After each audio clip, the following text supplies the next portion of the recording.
Hello दोस्तों, कैसे हैं आप सब। आप सबका स्वागत है। आज का ये लेक्चर हमारा एवरेज का पार्ट नंबर 3 है। तो एवरेज के मैंने 2 लेक्चर अपलोड किए हैं और पहले लेक्चर में मैंने बेसिक बताया था एवरेज की परिभाषा और कुछ उसके क्वेश्चन भी, और सेकंड लेक्चर में मैंने कुछ एवरेज के प्रश्न करवाए हैं जो कि बेसिक टाइप होते हैं और उन टाइप से ही एग्ज़ाम में बार बार क्वेश्चन पूछे जाते हैं। तो उस लेक्चर में मैंने कुछ टाइप कवर किए। अब आगे के टाइप में आज के लेक्चर में कवर करूँगा। तो आज हमारा औसत का लेक्चर नंबर 3 है।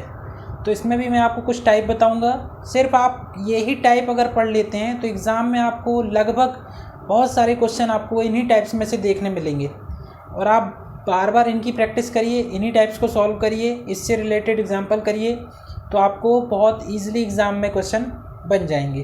तो चलिए बिना देरी किए हुए आज का लेक्चर शुरू करते हैं, औसत पार्ट 3। देखिए स्टूडेंट्स, हमारा आज का टॉपिक है एवरेज, औसत। ये 3rd लेक्चर होगा। इसका पहला क्वेश्चन देखिए और फर्स्ट टाइप, पहला क्वेश्चन भी है और पहला टाइप भी है।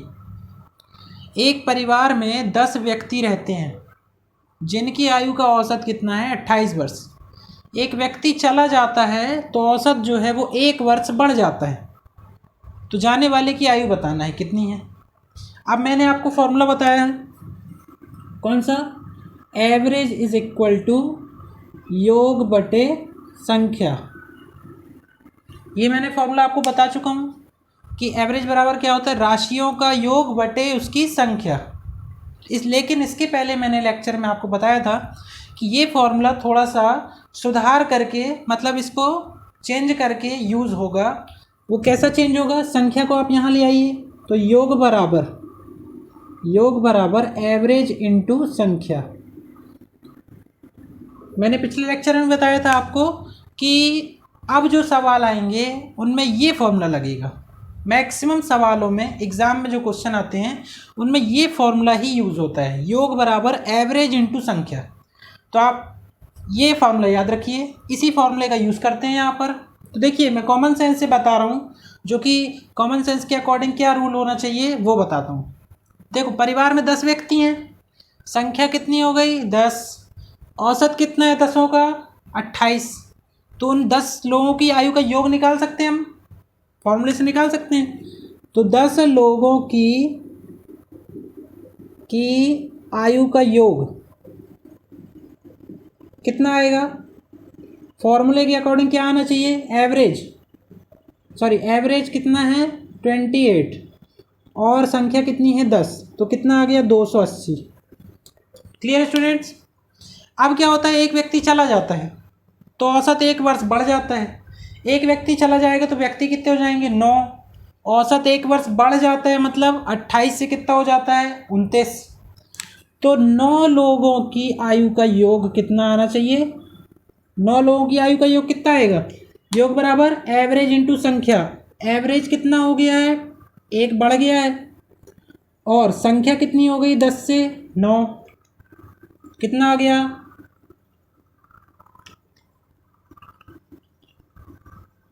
ये आ गया।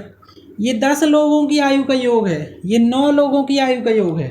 मतलब एक व्यक्ति जो निकल गया उसको आप अगर इसमें से इसको घटा दोगे तो जो वो एक व्यक्ति चला गया है आपको उसकी आयु मिल जाएगी। ये देखिए, ये 10 लोगों की आयु है 280, ये 9 लोगों की आयु है 261। इसमें से इसको घटाओगे तो वो जो एक व्यक्ति चला गया है उसकी आयु कितनी है? 19 वर्ष है। तो ये हमारा पहला क्वेश्चन हो गया और पहला टाइप हो गया। इसी टाइप के क्वेश्चन आपको एग्जाम में देखने मिलेंगे। तो ये पहला टाइप है। चलिए दूसरा टाइप देखते हैं। देखिए स्टूडेंट, नेक्स्ट टाइप है, सेकंड टाइप है दूसरा। ये जो टाइप मैंने लिखा हूँ ये बहुत इंपॉर्टेंट है। एग्ज़ाम में औसत के क्वेश्चनों में आपको ये वाला टाइप बहुत बार देखने को मिलेगा। ये मोस्ट इम्पॉर्टेंट है, इसको आप पढ़ के ही जाइएगा। बहुत इंपॉर्टेंट है ये टाइप, और इससे हर बार लगभग एग्ज़ाम में क्वेश्चन बनता ही है। तो देखिए इसको कैसे सॉल्व करना है। 10 व्यक्तियों के समूह में से 60 किलोग्राम का एक व्यक्ति को हटाकर उसके स्थान पर दूसरा व्यक्ति रखते तो औसत 1 किलोग्राम बढ़ जाता है। तो नए व्यक्ति का भार बताना है। हमको फॉर्मूला ये लेके चलना है, योग बराबर एवरेज इनटू संख्या, ये फॉर्मूला आप हमेशा याद रखें, योग बराबर एवरेज इनटू संख्या, यही फॉर्मूला है जो हर सवाल में यूज़ हो रहा है। देखिए इधर पे आपको औसत नहीं दिया है, इस सवाल में आपको औसत नहीं दिया है, नहीं दिया है ना, सिर्फ संख्या दी है, संख्या दी है, औसत भी नहीं दिया, योग भी नहीं दिया, सिर्फ क्या दे दिया, संख्या। यहाँ दो चीज़ें नहीं हैं आपके पास, ना योग है ना एवरेज। तो पहला काम क्या करोगे आप, पहले एवरेज मानो कि एवरेज क्या है। अब पता नहीं है तो एक्स मान लेंगे, माना एवरेज कितना हो गया, इन 10 व्यक्तियों का एवरेज कितना हो गया एक्स, चूँकि ये किलोग्राम में है, भार है, तो हमने मान ली, माना एवरेज कितना हो गया एक्स किलोग्राम। क्लियर। अब बताइए 10 व्यक्तियों का योग आप निकाल सकते हो आप, क्योंकि आपके पास एवरेज तो आ गया, एवरेज आ गया, संख्या आपको पता है 10 है और एवरेज है एक्स, तो इनका जो योग आएगा वो कितना आएगा, योग एवरेज एक्स इनटू संख्या कितनी हो गई 10, तो कितना आ गया 10x kg, ये आ गया 10 व्यक्तियों का भार 10x किलोग्राम। क्लियर। अब क्या होता है, आगे स्टेटमेंट पढ़िए, 10 व्यक्तियों के समूह में से 60 किलोग्राम का व्यक्ति को हटाकर, अब मतलब ये जो आपको भार है ये 10 लोगों का भार है ना, 10 लोगों का भार है, इसमें से आप 60 किलोग्राम को हटा दो, तो हटाने का मतलब 60 किलोग्राम आप क्या करोगे, इसमें से कम कर दो। अब देखो 10 लोगों के भार में से 60 किलोग्राम हमने हटा दिया, अब उसने क्या किया है, दूसरा व्यक्ति रखा है उसने, तो दूसरे व्यक्ति का आपको भार पता है क्या, नहीं पता, तो क्या मान लेंगे, माना दूसरे का भार कितना है, x मान चुके हो, तो क्या मानोगे y kg, तो दूसरे वाले का भार कितना है y, तो देखो 10 लोगों के भार में से एक व्यक्ति 60 किलोग्राम हटा दिया हमने, और जिसका भार है y उसको हमने क्या किया, जोड़ दिया, मतलब आपने उसको इंक्लूड कर लिया, तो ये जुड़ गया।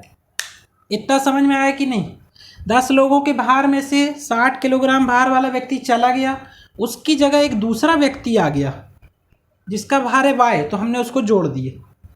ठीक है स्टूडेंट्स, ये अभी भी 10 लोगों का भार है, देखो 10 लोगों का भार में से एक को हटा दोगे तो 9 बचेंगे, लेकिन फिर से आपने एक का ऐड कर दिया, तो 9 से फिर से कितने हो गए, 10। अब ऐसा करने के बाद होता क्या है, हटाते हो जब आप और दूसरा व्यक्ति जब रख लेते हो, तो औसत क्या हो जाता है, 1 किलोग्राम बढ़ जाता है, 1 किलोग्राम बढ़ जाता है, मतलब औसत अब कितना हो गया, जो नया औसत आएगा वो कितना हो जाएगा, x+1 हो जाएगा, नया औसत कितना हो जाएगा, x+1।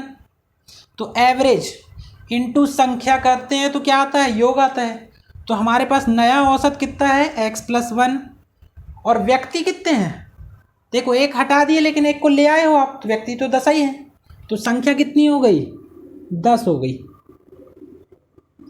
ठीक है, एवरेज इनटू संख्या, ये भी योग है, ये भी योग है, ये 10 व्यक्तियों का भार है, ये भी 10 व्यक्तियों का भार है, तो दोनों बराबर होंगे कि नहीं होंगे, समझ में आ गया। ये आपको स्टेटमेंट जमाते आना चाहिए, मेन मकसद है स्टेटमेंट को जमाने का। देखिए ये थोड़ा सा आपको टफ लग रहा होगा, लेकिन ये बिल्कुल बेसिक डेफिनीशन है, आप जब भी सवाल करोगे तो आपको ये कॉमन सेंस के तौर पे याद आएगा कि 10 व्यक्तियों का भार है 60, 10 व्यक्तियों के समूह में से 60 किलोग्राम हटा दिए, पहले आपको एवरेज तो पता होना चाहिए, तो आप एवरेज मान लो x, तो योगफल कितना आ जाएगा, 10 लोगों का भार का योग 10x। अब उसमें से आप 60 को हटा दो, तो 10 लोगों के भार में से 60 किलोग्राम हटा दिए, नया व्यक्ति इंक्लूड करोगे, उसका भार हमें पता नहीं है, तो वो हमने मान लिया y, तो प्लस y। ऐसा करने पर जो हमारा औसत है वो क्या हो जाता है, एक बढ़ जाता है, तो औसत था x से कितना हो गया 1, +1 हो गया, तो x+1, उसमें हमने क्या कर दिया इनटू एवरेज, 10 लोगों का है, तो ये योग आ गया। ये दोनों इक्वेशन बराबर होंगे क्योंकि 10 लोगों का भार ये है, 10 लोगों का भार ये है। अब इसको आप सॉल्व कर लीजिए, आपको किसकी वैल्यू चाहिए है, y की वैल्यू, नए व्यक्ति का भार चाहिए, नया व्यक्ति है y, इसका भार कैसे आएगा, ये 10x - 60 + y = 10x + 10। देखिए 10x से 10x कट गया, ये y यहीं है, 60 वहाँ ले जाओगे तो माइनस से क्या हो जाएगा, प्लस 10 + 60 कितना आ गया, y बराबर 70। ये भार है इसलिए किलोग्राम में। तो नए वाले व्यक्ति का भार कितना हो गया, 70 किलोग्राम। अब आपको ये बेसिक डेफिनेशन भी सीखना है और अब मैं इसकी शॉर्ट ट्रिक बताता हूँ आप कैसे करोगे इसको।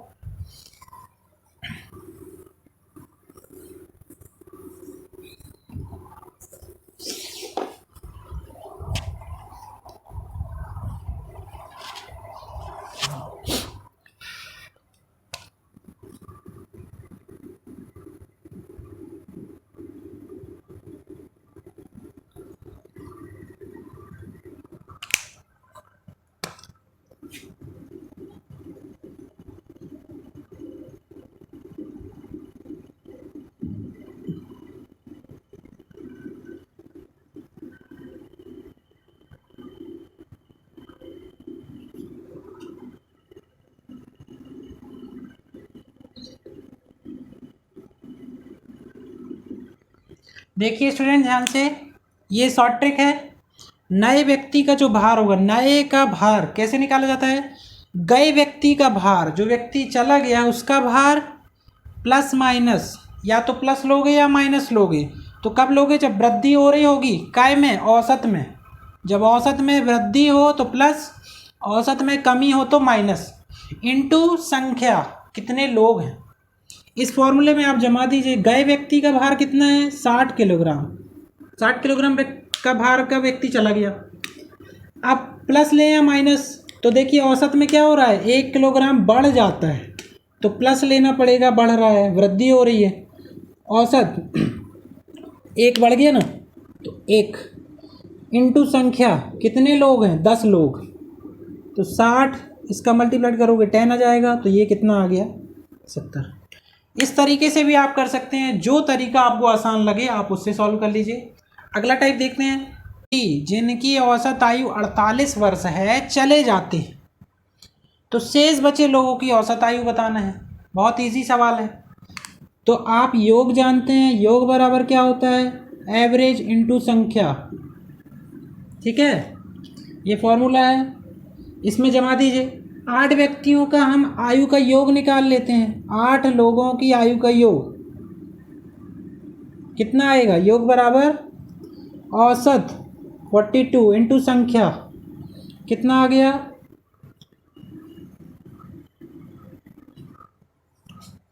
ये आ गया।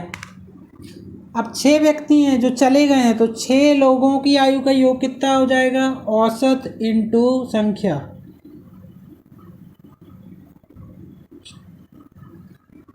देखिए ये 8 लोगों का, ये 6 लोगों का है, अगर आप इसको घटा दोगे तो कितने लोगों का आ जाएगा,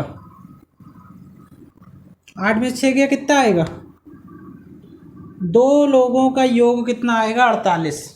2 लोगों की योगफल है 48, तो हमको क्या बताना है, शेष बचे लोगों की औसत आयु।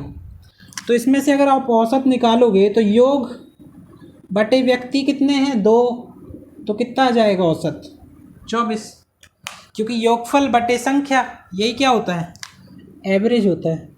इस तरह से आप इसको सॉल्व कर सकते हैं। अगला सवाल देखते हैं। देखिए स्टूडेंट्स, अगला टाइप है, चौथा टाइप हो गया ये हमारा चौथा टाइप है, फोर्थ टाइप। एक कक्षा के 60 छात्रों का औसत भार कितना है, 55 किलोग्राम। यदि गर्ल्स का औसत 50 किलोग्राम है व बॉयज़ का औसत भार 65 किलोग्राम है, तो हमें गर्ल्स व बॉयज़ की संख्या बताना है। ये संख्या बताने वाला क्वेश्चन है। ये ऐसा ही रेडीमेड टाइप एग्जाम में पूछा जाता है। मैं इसको आपको इजीली बताता हूँ कैसे सॉल्व करना है आपको। देखिए 60 छात्र हैं,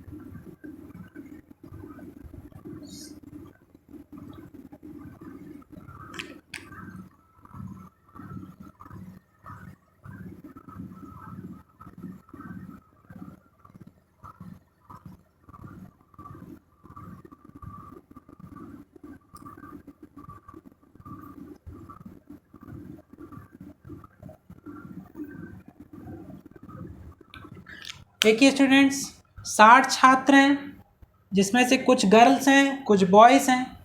तो गर्ल्स का औसत भार है 50 किलोग्राम, बॉयज़ का औसत भार है 65 किलोग्राम, सारे छात्रों का औसत भार कितना है 55 किलोग्राम। तो आपको इस टाइप से लिखना है टोटल, यहाँ इनका औसत भार, यहाँ गर्ल्स बॉयज़, ये कुछ भी हो सकते हैं, गर्ल्स बॉयज़ की जगह कर्मचारी भी हो सकते हैं, कर्मचारी और अधिकारी। मैं सिर्फ आपको टाइप बता रहा हूँ, 2 वेरिएबल होंगे इसमें, 2 वेरिएबल। तो एक आपको टोटल औसत दे रखा होगा और अलग अलग औसत दे रखा होगा, तो आपको इस तरह से जमा लेना है। 65 में से इसको घटाइए, कितना आएगा 10। 50 में से 55 घटाइए, कितना आएगा 5। आप बोलोगे माइनस में आएगा, तो आपको माइनस साइन नहीं लेना है, घटाना आपको इसमें से ही, बड़े नंबर से छोटे को ही घटाना, लेकिन चिन्ह नहीं लेना है, ठीक है। तो ये जो निकल के आए हैं ये क्या होता है, ये अनुपात होता है। 5 से आप 10 को काट सकते हो, तो 2:1। ये आ गया हमारा आंसर। ये 5 सेकंड का काम है, मतलब 2 के अनुपात में गर्ल्स होंगी और 1 के अनुपात में कौन होगा, बॉयज़। तो हम इससे कैसे निकालेंगे आंसर, देखिए जब भी अनुपात में दिया हो वैल्यू, तो हम उसको संख्या बनाने के लिए क्या करते हैं, उसमें किसी नंबर का गुणा करते हैं। लेकिन अभी आपको वो संख्या पता नहीं है, तो आप काय का गुणा करोगे, x का कर दोगे, तो 2x क्या हो जाएंगी गर्ल्स, और 1 × x मतलब x क्या हो जाएंगे, बॉयज़ हो जाएंगे। 2x girls x boys, total कितने हैं देखिए 60 है ना, तो girls plus boys is equal to total, तो 2x, बॉयज़ हैं x, टोटल कितने हैं लोग 60, तो ये आ जाएगा 3x, है ना, ये हो जाएगा 60।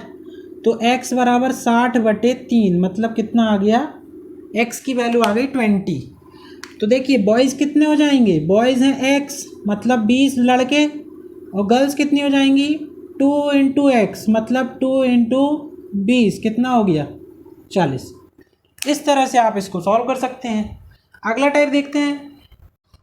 देखिए स्टूडेंट्स, अगला टाइप है 5वां टाइप है, और ये आखिरी टाइप है आज की वीडियो का। 7 संख्याओं का औसत है 20, यदि प्रत्येक संख्या में 10 से गुणा कर दे, ठीक है, तो नया औसत बताना है। मतलब 7 संख्याओं का औसत 20 है, अगर आप प्रत्येक संख्या में 10 से गुणा कर दो तो नया औसत क्या आएगा। इसके लिए एक लॉजिक काम करता है, आपको सॉल्व भी नहीं करना इसको, आप हमेशा याद रखिए ये चीज़ कि औसत में चेंज कब आता है, जब आप प्रत्येक नंबर में कोई भी ऑपरेशन करो। प्रत्येक नंबर में यदि आप प्रत्येक में 10 से गुणा कर रहे हो तो औसत में भी क्या हो जाएगा, नया औसत कितना हो जाएगा, न्यू एवरेज औसत में भी 10 का गुणा हो जाएगा, मतलब औसत कितना हो जाएगा 200। ये सिंपल है। अगर आप गुणा कर रहे हो तो गुणा करना औसत में, यदि यहाँ पर गुणा की जगह क्या लिख देता, 10 जोड़ते हैं, प्रत्येक संख्या में 10 जोड़ने पर तो औसत में क्या होता, 10 जुड़ जाता 30 हो जाता। अगर 10 घटा रहे होते तो औसत में 10 घट जाता, कितना जाता 10। अगर भाग दे रहे होते तो 10 से भाग, प्रत्येक संख्या में 10 से भाग, तो औसत में भी आप क्या दे देते, भाग, तो नया औसत क्या आ जाता 2। इस तरह से आप इस सवाल को सॉल्व कर सकते हैं। तो स्टूडेंट्स ये पार्ट 3 था औसत का। अब इसके बाद पार्ट 4 आएगा, उसमें अपन कुछ क्वेश्चन और टाइप कवर करेंगे, और हो सकता है वो औसत की लास्ट क्लास हो, उसके बाद औसत के सारे कंसेप्ट हो जाएंगे। तो आप ये 4 वीडियो अगर देख लेते हैं तो आपका औसत लगभग क्लियर हो जाएगा। इससे बाहर का क्वेश्चन एग्ज़ाम में बहुत ही कम पूछा जाता है। जितने टाइप मैंने आपको बताए हैं आप उसको बहुत अच्छे से कर लीजिए। अगर आप इतना कर लेते हैं तो आपको एग्ज़ाम में लगभग औसत के सभी क्वेश्चन बन जाएंगे। 1-2 क्वेश्चन बहुत टफ पूछे जाते हैं अगर, तो वो किसी भी टॉपिक से बनाया जा सकता है। तो अगर औसत से बनाता है तो बहुत टफ क्वेश्चन जो होते हैं वो हर किसी के लिए टफ़ होते हैं, सिर्फ आपके लिए बस टफ़ नहीं होंगे। तो वो क्वेश्चन जो होते हैं वो परिभाषा पे आधारित होते हैं, एक एक स्टेप पढ़ के करना पड़ता है, उनके लिए कोई शॉर्ट ट्रिक नहीं होती। तो ऐसे क्वेश्चन सिर्फ टाइम कंज्यूमिंग होते हैं, वो आपका टाइम लेने के लिए डाले जाते हैं। तो मेरा सजेशन है कि आप इस तरह के बहुत कठिन क्वेश्चन एग्ज़ाम में बिल्कुल ना लगाएं और उस क्वेश्चन को स्किप कर दें। आप जो जो क्वेश्चन आसान है और जो जो ईजिली हो रहा है पहले आप वो कर लें। मैं ये नहीं बोल रहा कि उसको छोड़ना है, इसको स्किप करना है। जब लास्ट में देखें आपके पास टाइम बचा है, अगर बच जाता है 2-4 मिनट, तब आप उस क्वेश्चन को करें, क्योंकि उसमें परिभाषा के अकॉर्डिंग एक एक स्टेप आपको लगाना पड़ेगा। हो सकता है उसमें गलती भी हो सकती है, तो एक तो टाइम भी ले लेगा और गलत भी हो सकता है। तो ऐसे क्वेश्चन को आप स्किप कर दो और आगे बढ़ जाओ। फिर लास्ट में देखो समय बचा है तो फिर आप उसको एक एक डेफिनेशन लिख के सॉल्व करो, तो आपको आंसर बन जाएगा।